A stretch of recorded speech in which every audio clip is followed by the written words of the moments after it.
자, 여러분, 우리 모두가 이제 세상을 살아가는데 서로 다른 환경과 여건 속에서 살아가지만 우리 모두 공통적인 것이 있어요. 이 세상을 살아가는데 우리 삶을 지탱해주는 가장 중요한 것이 무엇일까?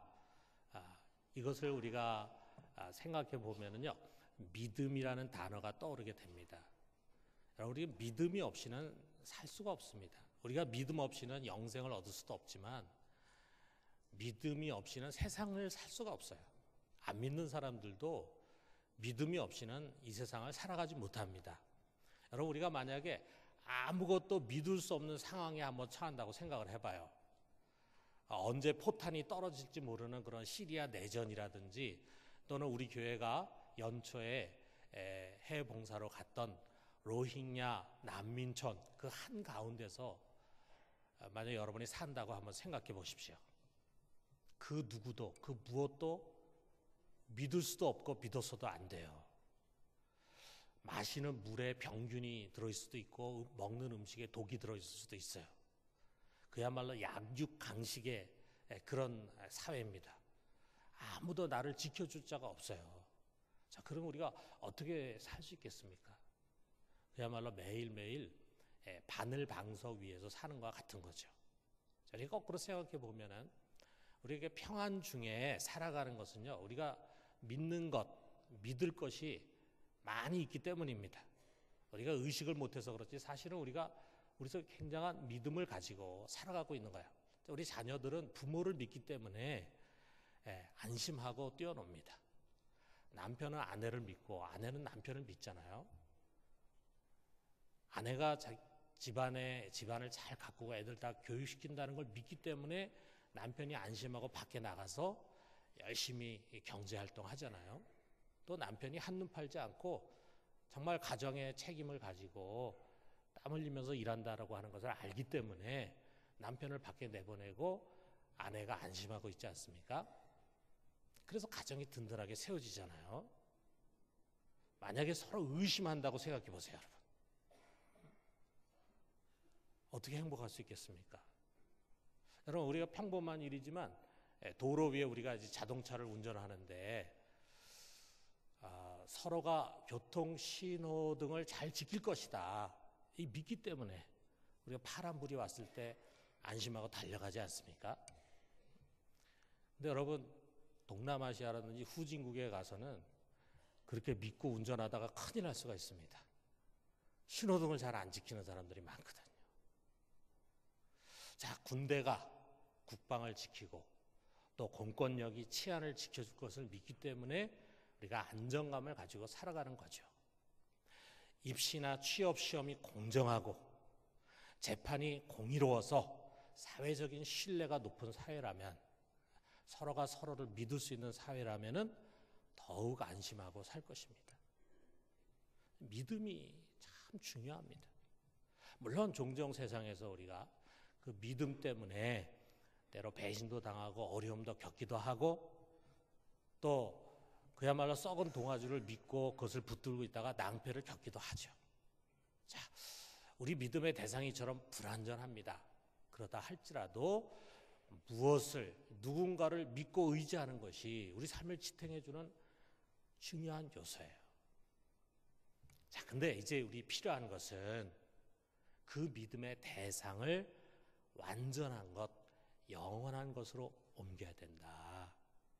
물론 믿음의 성격이 조금은 다를 수 있겠지만 우리가 어떻게 보면 세상에서 무엇인가를 믿기 때문에 안전하게 살 수 있는 것처럼 무엇인가 또는 누군가에 대한 그 믿음의 대상을 이제 옮기는 것이 신앙이라고 할 수 있어요. 우리가 전혀 실망하지 않고 낭패를 당하지 않을 믿음의 대상이 있습니다. 모든 존재의 근원이 되시는 창조주 하나님이 우리가 믿고 의지할 분을 보내주셨어요. 그가 누구냐? 바로 예수 그리스도이십니다. 하나님 보이지 않지만 그러나 그분이 보이는 하나님으로 우리 가운데 오신 거예요. 그래서 44절에서 45절에 보니까 예수께서 외쳐 이르시되 나를 믿는 자는 나를 믿는 것이 아니요 나를 보내신 이를 믿는 것이며 나를 보는 자는 나를 보내신 이를 보는 것이니라. 예수님 믿는 것이 전능하신 하나님 믿는 것이고 예수님 보는 것이 전능하신 하나님을 보는 것이다. 그래서 이 하나님이 보내신 예수 그리스도를 믿는 자는 빛의 나라로 들어가게 돼요. 46절에 나는 빛으로 세상에 왔나니 물은 나를 믿는 자로 어둠에 거하지 않게 하려 함이라. 더 이상 우리를 죄와 사망이 지배하는 어둠 속에 두지 않으시고 우리로 하여금 빛의 은총의 영원한 세계 가운데 들어가게 하기 위해서 그분이 오셨어요. 그를 믿으면은 우리는 그 은총의 빛 가운데로 들어가서 영원히 살게 되는 것입니다. 그를 믿음, 여러분 이것이 모든 것의 열쇠입니다.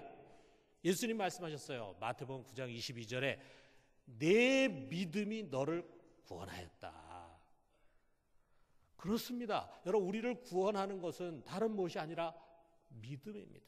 예수님에 대한 믿음, 오직 이 믿음을 통해서 우리는 구원을 받습니다. 또 예수님 말씀하셨어요. 요한복음 11장 40절에 내가 믿으면 하나님의 영광을 보리라. 여러분 우리가 하나님의 영광을 보는 길은 다른 것 없습니다. 우리 주님을 믿으면은 우리의 삶 속에서 그분의 영광을 우리는 보게 되는 거예요. 영생을 얻는 길, 이 세상에서 능력 있게 사는 길, 영적으로 성장하는 길 모두가 다 믿음입니다. 모든 사람들이 다 이 믿음의 문턱에 서 있습니다. 그 중에는 거기서 서성거리다가 그냥 돌아가는 사람도 있고 또 그 믿음의 문턱은 넘지만 죽은 믿음을 붙들고 무기력하게 살아가는 사람들도 있습니다. 그런가 하면은 그 믿음을 가지고 엄청난 결단을 하면서 기적과 하나님의 영광을 보고 풍성한 결실을 하는 사람들도 많이 있습니다. 오늘 저는 이 성경 속에서 믿음과 관련된 세 부류의 사람들의 이야기를 좀 생각해 봤으면 좋겠어요. 자, 첫 번째 부류는 믿지 못하는 사람들. 자, 믿지 못하는 사람들의 이야기예요. 자, 오늘 우리가 읽은 이 성경은요, 이제 예수님이 공적인 사역을 다 마치는 가운데 그것을 이 성경을 기술하는 요한이 전체적으로 그것을 평가하고 또 그것을 판단하면서 쓴 글이라고 할 수 있어요. 자, 그런데 요한이 이런 사람들의 이야기부터 시작합니다. 37절에 보니까 이렇게 많은 표적을 그들 앞에서 행하셨으나 그들이 믿지 아니하니. 여러분 우리 예수님이 얼마나 많은 기적을 그들에게 행하시고 얼마나 많은 표적을 보여줬습니까? 우리 요한복음 강해를 쭉 해오는 가운데 특별히 그들의 굉장한 충격을 준 것이 오병이어의 기적이잖아요. 그 다음에 나사로가 죽은 자 가운데서 살아난 표적도 그들이 봤잖아요. 그럼에도 불구하고 예수를 믿지 않습니다. 놀라운 일이죠. 예수님이 자기의 고향 나사렛에 가셨을 때도 이와 비슷한 반응을 말씀하십니다. 마가복음 6장 6절 상반절에 보니까 그들이 믿지 않음을 이상히 여기셨더라. 그들이 믿지 않음에 예수님 놀라셨어요. 어떻게 이렇게 믿지 못할 수가 있을까? 왜 이렇게 믿지 못할까? 어떻습니까? 여러분 성경 읽으면서 만약에 내가 그 시대에 그 자리에 있었다면 나는 잘 믿었을 거야. 이런 생각이 듭니까? 여러분 잘 믿었을 것 같습니까? 요한은 이들의 믿지 못하는 모습을 이사야의 말을 인용해서 설명을 해요. 38절에 보니까 이는 선지자 이사야의 말씀을 이루려 하심이라. 이르되 주여 우리에게서 들은 말을 누가 믿었으며 주의 발이 누구에게 나타났나이까 하였더라. 우리가 전한 것을 도대체 누가 믿었습니까? 누가 믿었습니까? 믿는 것이 쉽지 않다는 것을 이사야가 벌써 이야기를 한 거죠. 여러분 누구까지 자기가 지금까지 살아오면서 가졌던 그 생각의 틀을 벗어난다는 게 참 어렵습니다. 사람 누구나 다 생각의 틀을 가지고 살아가거든요. 근데 그 생각의 틀을 바꾸고 그것을 벗어버린다는 게 쉽지가 않아요. 대부분 사람들은요, 그 형성된 생각의 틀 안에서 살아가고 그냥 자기가 옳다고 생각하는 바대로 살아갑니다. 당시의 유대인들도 그랬고 또 지금에 있는 사람들도 마찬가지예요. 하나님의 관점에서 보면은 그저 좁은 안목으로 보고 경험한 것, 인간의 작은 지혜로 깨달아서 배운 것들, 그것만을 믿으려고 해요. 그 이상으로 비상을 해야 되는데 그 이상 비상하지 못하다 보니까 보이지 않는 영원한 세계에 관한 진리를 믿지 못합니다. 여러분, 지금 우리들에게도 많은 전도 대상자 명단 있잖아요. 게스트들 명단 있잖아요. 가족이거나 또는 직장 동료거나 또는 친구나 또는 이웃, 다 우리와 엮어진 소중한 사람들이에요. 아마 여러분 가슴속에 적어놓은 게스트들이 꼭 있으면 믿었으면 좋겠다. 아까 사회 보신 목사님이 평생을 순두부 먹어도 좋으니까 이 사람 꼭 믿었으면 좋겠다. 자, 그렇게 할 만큼 여러분 정말 그들 전도하고 싶을 거예요. 우리는 그들의 거짓말을 말하지 않습니다. 참된 것을 말합니다. 진짜 행복할 수 있는 길, 영원히 살 수 있는 길을 그들에게 가르쳐요. 그러나 유감스럽게도 대부분의 사람들이 잘 듣지 않습니다. 잘 듣지 않습니다. 정말 그들이 믿음의 자리까지 나온다는 거 쉽지가 않습니다. 자, 우리가 이렇게 전도해가지고 나중에 세례를 받게 한다는 거 정말 대단한 거예요. 바울은요, 데살로니가 교인들에게 그들을 둘러싼 불신자들, 그다음에 당시에 초대교회니까 믿는 사람이 얼마 되지 않고 수많은 주변에 불신자들이 있었을 텐데 그런 불신자들을 가르치면서 이런 말을 합니다. 데살로니가 후서 3장 2절 하반절에 보니까 믿음은 모든 사람의 것이 아니니라. 지금 너희 속에 심겨진 그 믿음은 모든 사람들의 것이 아니다. 모든 사람들이 이 믿음을 갖게 되는 것이 아니다라고 하는 거죠. 여러분 정말 그렇습니다. 우리가 언제 이것을 깨닫습니까? 우리 교인들끼리 모여 있으면은요, 다 쉽게 믿는 것처럼 보여져요. 나도 믿음이 있고 너도 믿음이 있고 우리 주변에 믿음 있는 사람이 많은 것처럼 생각이 됩니다. 그래서 마치 믿는 것이 당연한 것처럼 생각이 돼요. 그런데 여러분, 전도 현장에 나가보세요. 몇백 장의 전도지를 돌려보세요. 한 사람 건지는 게 쉽지가 않습니다. 여러분, 주의 불신자 한 명을 정말 주님께 인도하려고 한번 작정하고 시도해 보세요. 그러면 알게 됩니다. 믿는다는 게 이렇게 어려운 것이구나 라는 것을 깨달으면서 동시에 내가 갖고 있는 이 믿음이라는 게 얼마나 귀한 것인가를 알게 돼요. 여러분, 우리가 다수가 아닙니다. 우리가 소수입니다. 나는 어떻게 믿게 되었을까? 어떻게 믿게 되었을까? 아마 우리 중에 그렇게 생각하는 분이 있을 거예요. 불과 몇 년 전만 해도 나 역시 도저히 믿을 수 없는 사람, 믿지 못하는 사람, 믿는 교인들이 이상하다고 생각되는 그런 사람 중에 있었는데 어떻게 내 속에 그 믿음이 들어왔을까? 정말 신비한 일이다. 이 고귀한 믿음이요. 보배와 같은 믿음이 여기 내 속에 들어와 있다 이거죠. 이 세상에 무엇과도 바꿀 수 없는 것입니다. 아마 여러분 중에 이런 분들이 있을 거예요. 주일학교 때부터 교회를 다니시는 분들. 근데 여러분, 주일학교 때부터 교회 다닌 분들은 자동적으로 믿음을 갖게 된 것 같지만 그렇지 않아요. 아마 여러분 돌아보면은 그때 같이 주일학교 다니고 같이 청년부를 다녔는데 지금 보면은 불신자가 된 사람들이 많이 있어요.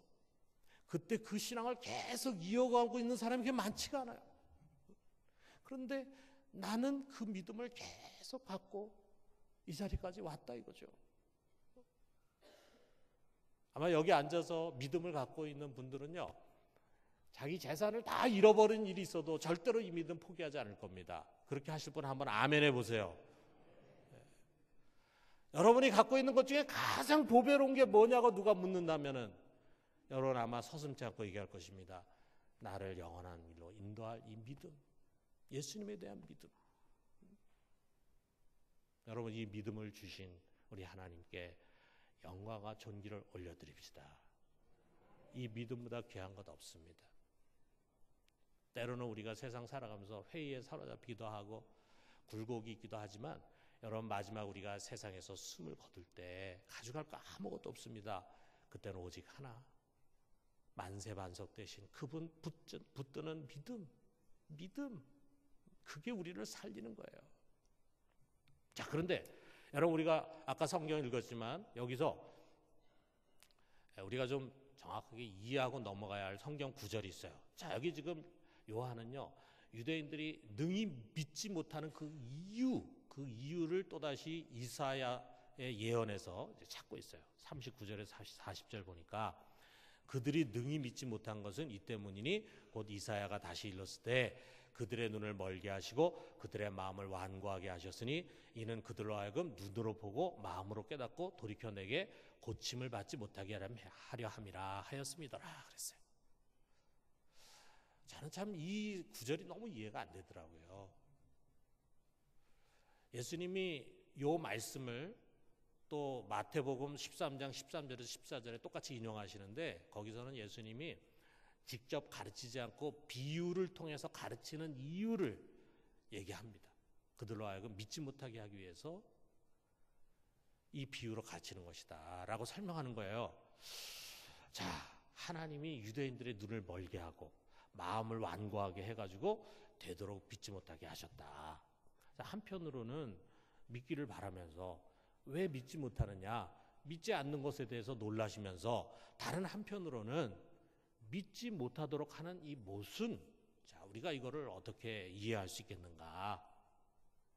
자, 여러분 이런 걸 한번 가정해 봐요.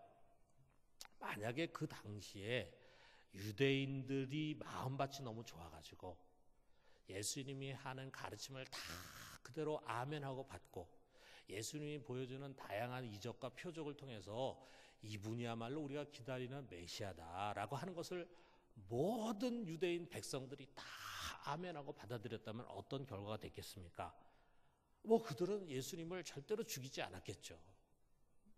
만약에 예수님을 죽이지 않았다면, 그래서 예수님 죽임을 당하지 않았다면은 이 복음은 완성될 수가 없는 것입니다. 복음의 완성은 예수 그리스도의 십자가거든요. 그러나 유대인들이 완악해 믿지 않아. 그래서 그들이 예수를 붙잡아 가지고 죽였어요. 그랬더니 그것이 도리어 모든 인류가 죄 사함을 받는 계기가 되더라 이거죠. 유대인들의 완악함도 예수 그리스도의 대속의 죽음을 이루기 위한 하나님의 섭리였음을 이 성경이 우리에게 가르쳐주고 있는 것입니다. 자, 그런데 여러분, 이미 우리의 죄를 위한 예수 그리스도의 대속의 제사는 완성이 됐어요. 그 이후에 우리 인간이 또다시 완악해질 이유가 없잖아요. 그럴 필요가 없잖아요. 그렇기 때문에 여기 있는 이 이사야서의 말씀은, 예언의 말씀은 예수님 당시에 유대인들에게만 적용되는 것이지 오늘날 우리 시대에는 어느 누구에게도 적용되지 않는 것입니다. 하나님이 사람의 마음을 일부러 완악하게 만들고 사람의 눈을 일부러 멀게 하시는 분이 아니라 이거죠. 그러므로 여러분, 우리 시대에는요, 모든 사람에게 믿을 수 있는 가능성이 다 열려져 있습니다. 하나님은 어떻게든지 그들을 믿게 하기를 원하십니다. 비록 불신앙의 진지라고 하는 것이 우리 구약 성경의 여리고 성과 같이 아주 견고하지만 우리는 사랑과 인내를 가지고 끊임없이 그 진지를 향해서 돌진해 가야 합니다. 그래서 그들의 불신앙을 끊임없이 흔들고 복음의 빛을 비춰주고, 그래서 그 견고한 진지가 점점 허물어져서 마침내 그들이 항복하고 나올 수 있도록 도와줘야 돼요. 우리 모두가 이 소중한 믿음을 갖고 있는 우리 모두가, 우리 주위에 있는 사람들이 그런 믿음을 가질 수 있도록 최선을 다할 수 있기를 주님의 이름으로 축원합니다. 자, 두 번째로는 믿음을 드러내지 않는 사람들의 이야기입니다. 여기에 요한이 또 다른 사람들을 소개하고 있어요. 42절에 보니까 그러나 관리 중에도 그를 믿는 자가 많되 바리새인들 때문에 드러나게 말하지 못하니 이는 출교를 당할까 두려움이라 그랬어요. 이게 관리 중에라고 하는데, 이 관리라는 것은요, 그 당시 이 유대 사회의 엘리트들입니다. 그들은 가난하고 무지한 민중이 아니라 배운 사람들이고 또 신앙이 있는 사람들이고 안정된 생활을 하는 사람들이었어요. 그런데 그런 사람들 중에 예수를 믿는 자가 많았다는 거예요. 대단하죠. 자, 그런데 그들은 그 믿음을 드러내려고 하지 않았습니다. 자기 속으로, 또 자기 가족들끼리는 믿는다고 얘기할지 모르지만 다른 사람들에게는 자기의 믿음을 얘기하지 않았다 이거예요. 왜? 우리가 요한복음 9장의 소경의 눈뜬 장면을 보면은 그 부모들이 선뜻 이게 우리 애다라고 하는 말을 잘 못하는데 그 이유가 이미 유대인들이 예수를 그리스도라고 시인하는 자는 출교하기로 결의했다, 이런 말이 소개되고 있습니다. 이 관리들은 그것을 두려워했다 이거죠.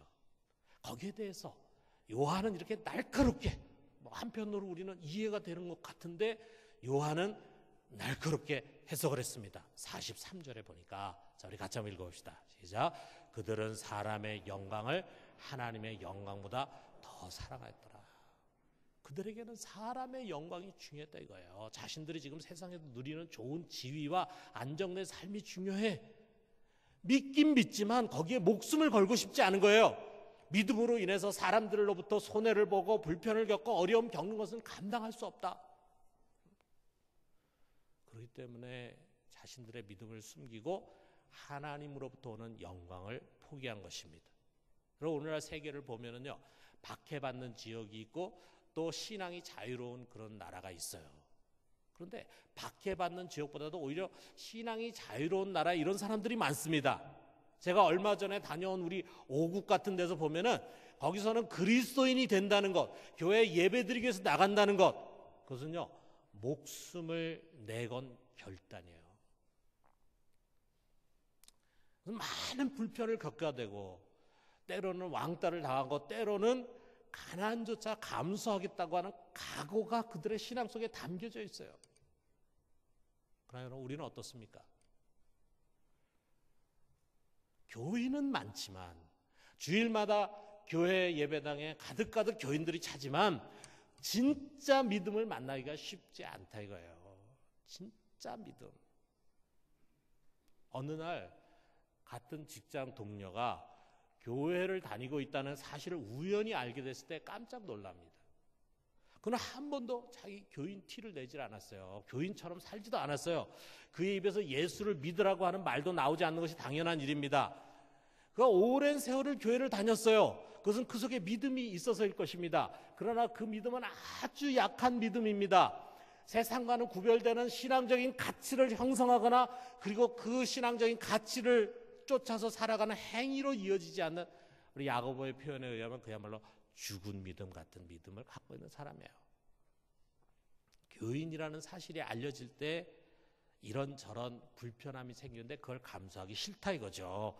회사 내에서 관행처럼 하는 비양심적인 일도 편하게 할 수 없어지게 되고, 사바사바하면 큰 이익을 얻게 되는 그런 일도 못하게 될지 모른다. 교회를 다니면서 뭔가 약점 잡히는 것 같다. 똑같이 나쁜 짓을 해도 교회 다닌다는 이유로 더 욕먹는다. 이런 불편함 때문에 믿음을 숨겨요.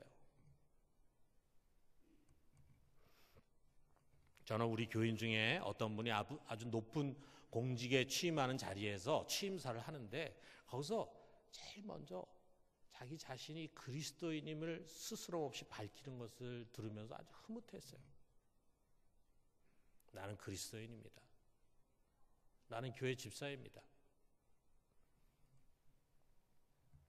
그 고백은 나는 그리스도인이기에 신앙의 양심을 따라 이 공직의 직분을 감당하겠습니다라고 하는 선포 같은 것입니다. 나는 이 직분을 행함에 있어서 하나님의 영광을 가리는 일을 하지 않겠다는 서약과 같은 거예요. 신앙의 양심을 위해서 손해보는 일을 당하는 것도 감수하겠다고 하는 선언입니다. 여러분 멋있지 않습니까? 아니, 우리의 이 보배 같은 믿음이 그 정도의 어려움은 우리의 삶의 자리에서 감당할 만한 가치가 있는 거 아니겠어요? 여러분, 우리가 진정 예수를 안다면, 그가 하늘과 땅의 권세를 가진 자고 인생의 주권자라고 하는 것을 진정 아멘으로 믿는 사람이라면 우리는 결코 두려워하지 않을 것입니다. 우리의 인생이 그분의 손 안에 있을진데, 이 크신 분의, 이 전능하신 분의, 이 권세를 가진 분의 손 안에 있을진데, 세상 영광보다도 하나님의 영광을 우선하는 자가 마침내 승리한다는 믿음을 갖는 것이 당연하지 않겠어요? 사랑하는 성도 여러분, 우리의 삶의 자리에서 이런 담대함으로 세상의 믿음의 빛을 드러낼 수 있기를 주님의 이름으로 축원합니다. 마지막 세 번째로, 마지막 호소하시는 예수님의 이야기예요. 요한은 여기 예수님의 마지막 메시지를 44절에서 50절에 요약을 합니다.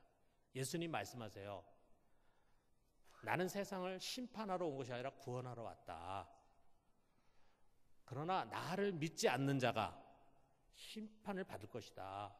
나에 의해서가 아니라 내가 한 그 말로 말미암아 심판을 받을 것이다. 여기 48절에 보니까 나를 저버리고 내 말을 받지 아니하는 자는 자를 심판할 리가 있으니 곧 내가 한 그 말이 마지막 날에 그를 심판하리라. 주님이 하신 그 말이 그를 심판한다 이거예요. 왜? 그것은 그분의 말이기 이전에 그를 보내신 하나님의 말씀이고 그 말을 하라고 주신 하나님의 명령이기 때문이라 이거예요.